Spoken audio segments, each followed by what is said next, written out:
बिस्मिल्लाहिर्रहमानिर्रहीम। अस्सलाम वालेकुम बच्चों। आज हम पढ़ेंगे कायद अज़म का मज़मून।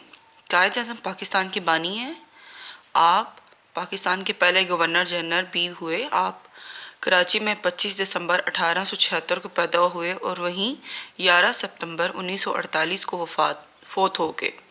आपने कराची के बाद इंग्लिस्तान में आला तालीम हासिल की। इंग्लिस्तान से वापस आकर आपने वकालत शुरू कर दी। आपने मुसलमानों की आज़ादी की खातिर पाकिस्तान बनाने के लिए दिन रात मेहनत की।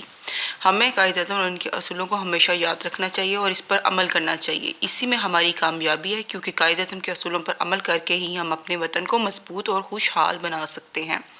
आपने बच्चों इसको अच्छी तरह से याद करना है और याद करके इसको आपने ज़ुबानी अपनी रफ़ कॉपी पे लिखना है। बल्कि एक रजिस्टर ले लें, वहाँ पर आपका ये दूसरा मज़मून है कायदे-ए-आज़म का।